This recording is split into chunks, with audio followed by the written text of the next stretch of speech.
بگو مگو بگو مگو بگو مگو بگو مگو.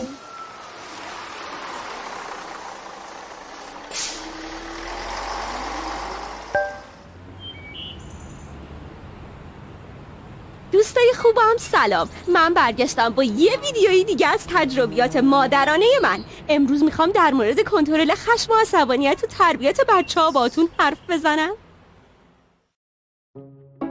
خلاصه میخوام بگم بزرگ کردن بچه‌ها واقعا سخته، ولی مطمئن باشید این شیرین ترین کار سختیه که میتونید تو زندگیتون انجام بدید. آفرین خانم، چقدر خوب حرف زدی. من واقعا بهت افتخار میکنم. ممنون. گفتم حالا که تو فضای مجازی میچرخم به دیگران بگم مادر بودن چقدر شیرین و بی‌نظیره. چی شد؟ مامان، پوریا پرده آشپزخونه رو کند. آخه چرا؟ چون میخواست ازش بره بالا که دستش به کابینت برسه شکلات برداره. چی بود؟ ظرف شکلات‌ها بود، افتاد پایین شکست. چی؟ اون شکلات مغزله رو کجا بردی؟ وایسا. ای بر پدرتون. خانوم، همین الان داشتی راجع به شیرین بودن این دوران سخت صحبت میکردی. آره، من الگوی خیلیام، نباید خودمو ببازم. زیر پستتو دیدی؟ بی تربیت.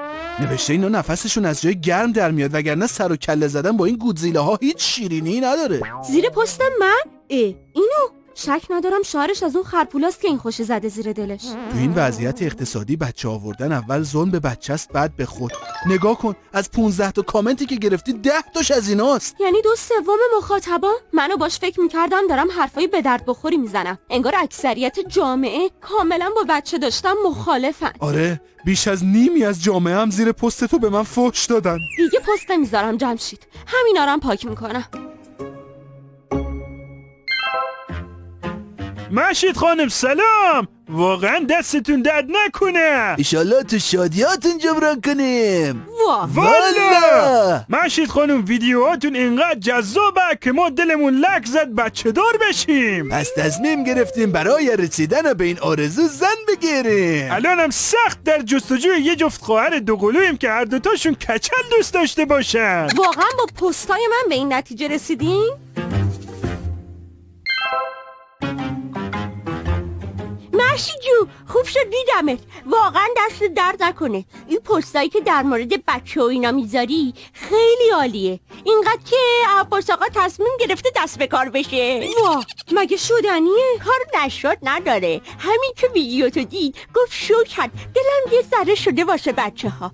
خلاصه این که گفت بهتون بگم شام بیایم خونت. وای شوکت خانم، هیچ وقت از خبره به این بدی اینقدر انرژی نگرفته بودم.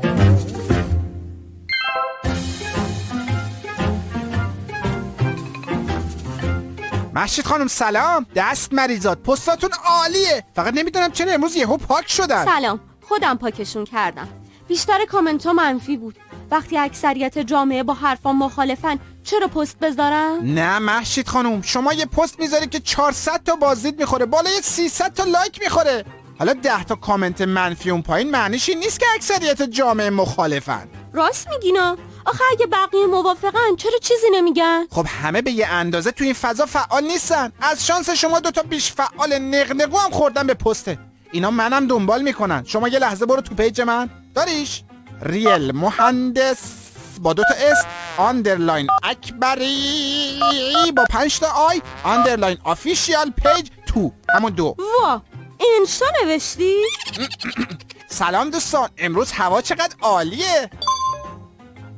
خیلی هم هوا گنده. تازه داریم خفه میشیم از آلودگی. ملاحظه کردین؟ حالا این یکی رو. من خیلی خوشحالم دوستان. بی خود میگه، بدبختی داره از چهرش میباره. مرفه بی درد. مرتیکه بی. خب دیگه کاملا متوجه شدم. بله موافقم. دیدید مشید خانوم، اینا اکثریت نیستن، فقط زیادی پرکارن. شایدم زیادی بیکار. دقیقاً. دوستای خوبم سلام. من برگشتم با یه ویدیوی دیگه.